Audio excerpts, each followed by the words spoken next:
से प्रधानमंत्री आवासीय 2.5 किलोमीटर की डिस्टेंस पे है। प्रधानमंत्री जी को भी नहीं पता कि ये जगह कहाँ पर है, क्योंकि अगर उनको पता होता तो शायद इन लोगों की स्थिति आज नहीं होती।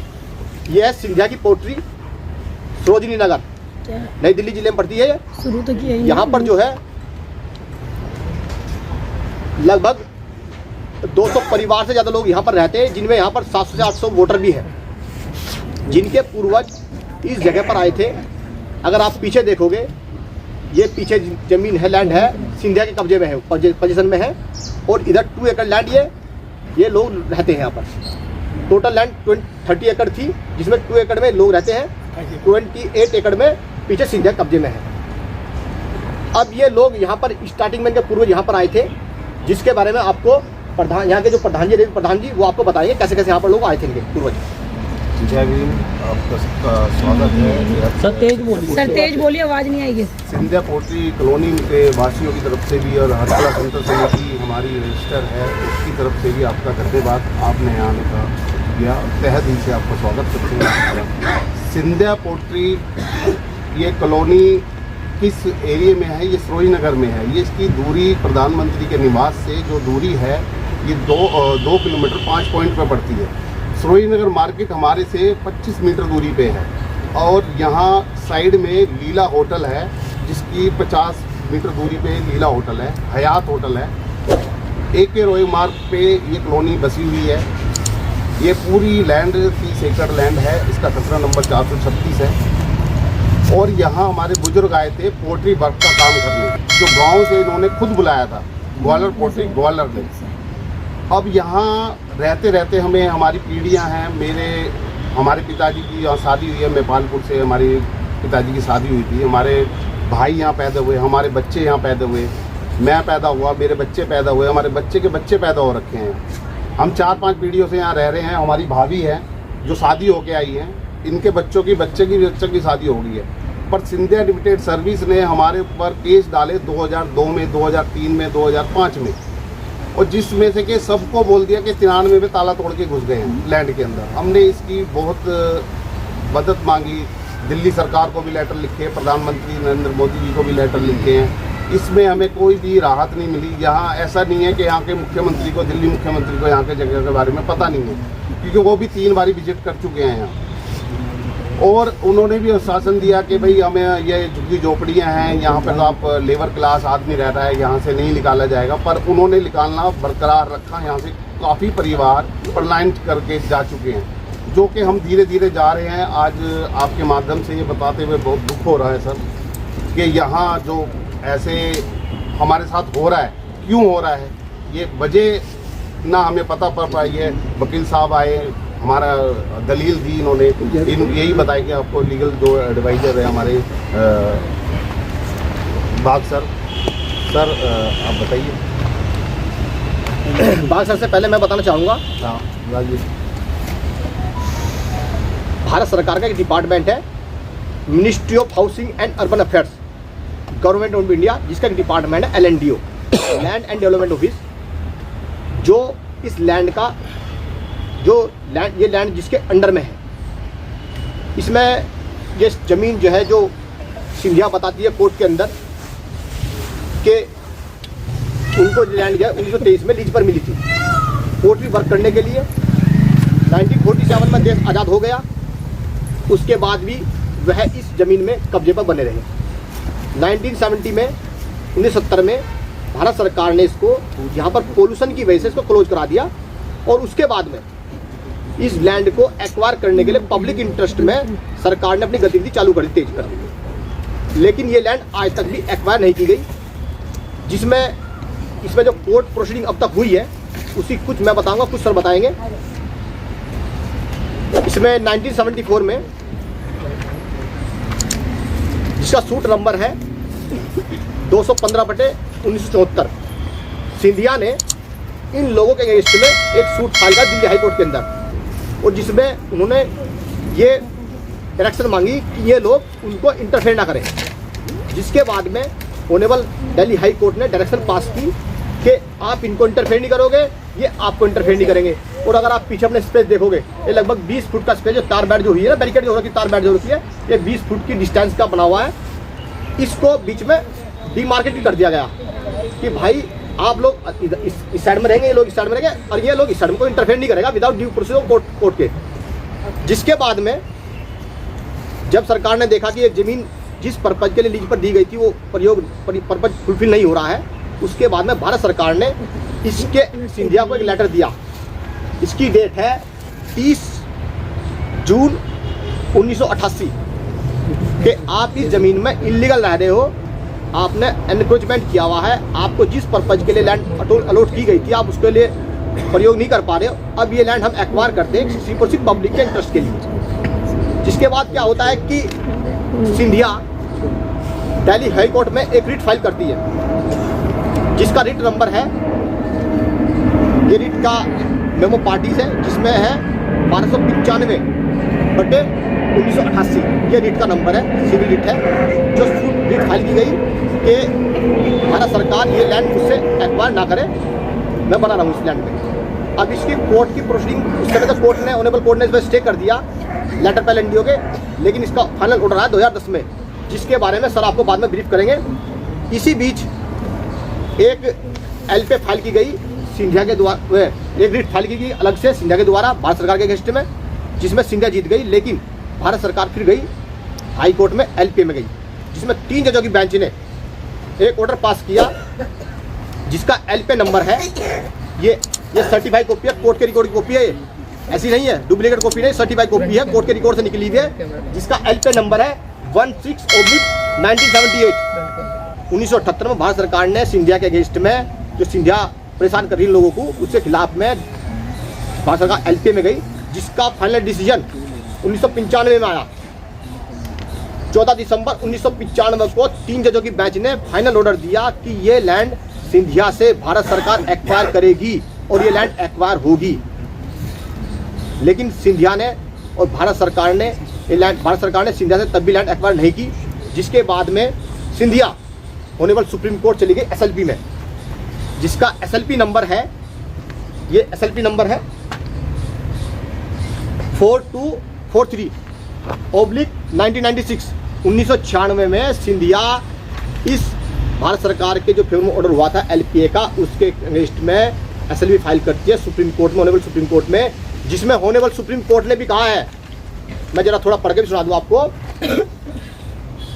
After overall consideration of the issues involve in this transfer cases and appeals, we find no ground to take a different view then the one taken by the honourable high court in the impugned judgment. Consequently, the acquisition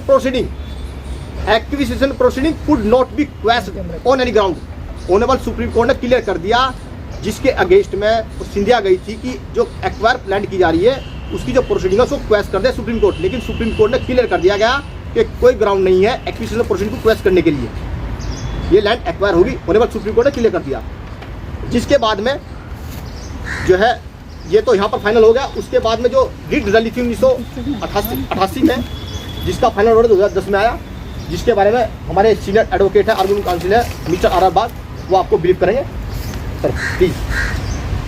आप लोगों का बहुत बहुत धन्यवाद कि आज एक तरफ आज़ादी का अमृत काल और दूसरे तरफ यहाँ पे अकाल, और 60-70 साल से जो बस्ती को बसाया गया था आज उसको उजाड़ने की बात है। दूसरी तरफ देश बाहर से लोग आके दिल्ली में रह रहे हैं, उनको कोई पूछ नहीं रहा है, उनको मकान बना के दिया जा रहा है।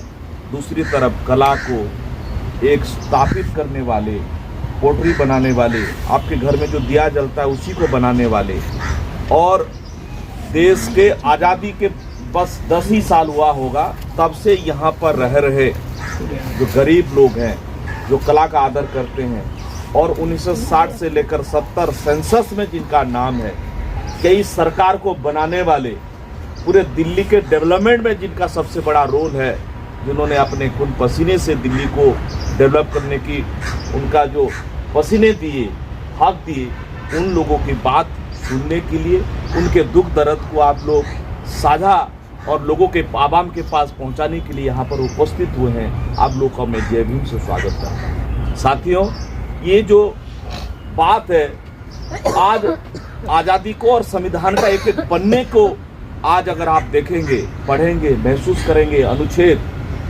क्या कहता है 14 equality before law, equal protection of law. 21 क्या कहता है कि लाइफ एंड पर्सनल लिबर्टी की बात। कानून ऐसा नहीं कि नहीं है, रिहेबिलिटेशन के लिए 2006 से पहले जो लोग रह रहे हैं दिल्ली में उनको राइट टू शेल्टर का अधिकार है। सुदामा सिंह वर्सेस दिल्ली स्टेट का जजमेंट है कि राइट टू से जो शेल्टर है अनुच्छेद 21 के तहत आपको देना पड़ेगा। बोर्ड बनी हुई है, रिहेबिलिटेशन सेंटर बनी हुई है और कानून भी है, मगर फिर भी इनका सूद लेने वाला नहीं है। वोट के समय पे लोग जरूर आते हैं, हाथ जोड़ के जरूर वोट मांगते हैं, मगर इलेक्शन गई, बात गई, रात गई, सब खत्म। दूसरी तरफ आप देख रहे होंगे जो बूढ़ी माँ वहाँ बैठी हुई है, वहाँ पर ऐसे ऐसे घर हैं जो 2-3 दिन से, मैं इसीलिए चलना क्योंकि मुझे बहुत इमोशनल हूँ। मैं दुख से एक तरफ कानून का केस लड़ रहा हूँ इसका, दूसरी तरफ जब मेरे लोगों को मैं देखता हूँ तो मेरे आंखों में आंसू नहीं रुकते। आज ये कितना हिम्मत देने के बाद मेरे लोग पीछे बैठे हुए हैं, आप उसका दुख का अंदाजा नहीं लगा सकते। जब एक एक खून यहाँ से जाता है तो मैं भावुक हो जाता हूँ कि 70 साल के बाद भी ये जुल्म हो रहा है। 70 साल के बाद, अरे भाई 30 एकड़ जमीन पे 28 एकड़ जमीन तो तुम्हारे पास है, 2 एकड़ जमीन पे इनका खून चूस के तुम्हें क्या मिलेगा? ना सरकार को कुछ मिलेगी, ना सिंधिया को कुछ मिलेगा। ऐसा नहीं है, ऐसा कमा के दिए हैं तुम्हें, मेहनत कश लोग हैं, ऐसे फ्री में भीख नहीं मांग रहे हैं। यहाँ पर रह के तुम्हारा राज दरबार को सजाए हैं हम लोग, तुम्हारे जो रेवेन्यू जनरेट किए हैं हम लोग, ये भीख नहीं मांग रहे हैं कि हमें कोटरा लेके, यहाँ ये पैदा हुए हैं, ये माँ यहीं पर पैदा हुई है, सेंसस से ये चीज बात हुई है। ये रिपोर्ट क्या कहता है? 600-700 लोगों का वोटर लिस्ट, राशन कार्ड 1960-70 का है। और यहाँ पे जब कोई पासपोर्ट इशू करता है, पासपोर्ट भी तभी होता है जब आदमी सर्वे करता है। उसके बाद बिजली का बिल भी है, ऐसा नहीं है बिजली का बिल दे रहे हैं हम लोग, ऐसा कौन सा चीज नहीं दे रहे हैं। छोटे से झोपड़पट्टी में रह रहे हैं, आप उनको नहीं जाने। और वह पब्लिक पर्पज के लिए सुप्रीम कोर्ट का जजमेंट है कि पब्लिक पर्पज के अगर लैंड एक्वायर करोगे तो पब्लिक वेलफेयर होगा, किसी प्राइवेट कंपनी को आप उसको बेच नहीं सकते, उसका पैसा लिए हैं। यहां पर जजमेंट में साफ साफ कहा जा रहा है कि आप 2 महीने के अंदर जो डिमांड पैसा है आप उसको देना होगा। यह सिंधिया कोटरी को डायरेक्शन था माननीय उच्च न्यायालय का। 2 महीने के अंदर मतलब कानून, जुडिशरी एक न्यायपालिका एक कानून पास करता है, ऑर्डर पास करता है, उसका अनदेखा करके कब पेमेंट किया? 11 साल के बाद। लिमिटेशन एक्ट क्या हुआ? क्या यही है कि कोई LNDO एग्जीक्यूटिव बॉडी क्या होता है? न्यायपालिका के 4 स्तंभ है, जुडिशरी अपना काम करेगा, कोई किसी को ओवरलैप नहीं करेगा, एग्जीक्यूटिव अपना, एग्जीक्यूटिव ऑर्डर से जुडिशियल ऑर्डर को कभी भी बाईपास नहीं कर सकता, उसको रद्द नहीं कर सकता। तो किस तहत LNDO ने ये आवंटन किया और एक प्राइवेट कंपनी को ये सब हैंडओवर किया? ये ऐसे एग्जीक्यूटिव राजनीति चल रही है, इसके खिलाफ भी हम लोग आवाज उठाने के लिए, अपने दर्द आप लोगों के सामने रखने के लिए। बात यहां तक नहीं है, जब इनका लाइफ एंड पर्सनल लिबर्टी का आपको भी क्वेश्चन था, तब पानी के लिए तरस रहे थे। पानी के लिए बगल में जमुना है, जमुना के साफ होने की बात चल रहा है, तो वहां पर हमारे लोग यहाँ पर पानी के लिए तरस रहे थे। फिर जाके हम अदालत का दरवाजा खटखटाए, माननीय न्यायालय को समझाए कि पानी तो दो, पानी का अधिकार तो दो, दूसरी तरफ जमुना को साफ कराने की मुहिम तो चला दे, लेकिन हमें तो पीने का पानी तो दो, इतना तो डिजर्व करते हैं, आजाद देश के नागरिक हैं हम लोग। तब 25/7/2023 को माननीय न्यायालय ने एक ऑर्डर पास किया, उसी के तहत right to water, right to drinking water के तहत हमें कुछ कनेक्शन मिला। यहां पर पैरा नंबर 8 में जो ठाकुर वीरेंद्र प्रताप सिंह चरक, लंदन काउंसिल जो यूनियन ऑफ इंडिया के, उन्होंने भी ये बात कहा। कब कहा? 25 जुलाई 2023 को कि dispute that the land in acquisition remain validly lead to, ये डिस्प्यूट कब 2023 को भारत सरकार के वकील खुद कह रहे हैं कि ये डिस्प्यूटेड है। अगर डिस्प्यूटेड चीज को बिना कागज के, बिना कोई वैलिडली कानूनी मान्यता देते हुए किस हैसियत से फिर आज 2024 में उस लैंड को हैंडओवर कर दिया गया। ये 24 का लेटर है जो आपके सामने है। ऐसा एक भी चीज हम आप लोग के सामने नहीं रखेंगे जिसका दस्तावेजी सबूत नहीं दे पाए। तो साथियों, ये डिस्प्यूटेड हो गया और बाकी चीज भी आपको जिक्र किया और सुप्रीम कोर्ट का जजमेंट है कि एक बार आप पब्लिक पर्पज के लिए, आपको पता होगा वेस्ट बंगाल के अंदर जो सिंगूर वाला मामला हुआ था टाटा को बचाने के लिए, कि आप पब्लिक किसी लैंड को लेते हैं, कहीं एक्वायर करती है गवर्नमेंट, सरकार करती है, तो उसको पब्लिक पर्पज के लिए होगा और पीछे क्या है, पब्लिक नहीं है। तो ये आप लोगों के सामने में बात रखा। अभी हम लोग इसके बाद नेक्स्ट एक पीआईएल का विषय बनता है, पब्लिक इंटरेस्ट लिटिगेशन। नेताओं को तो हमारे साथियों ने जाके मिल चुके हैं, 24 का रिप्रेजेंटेशन।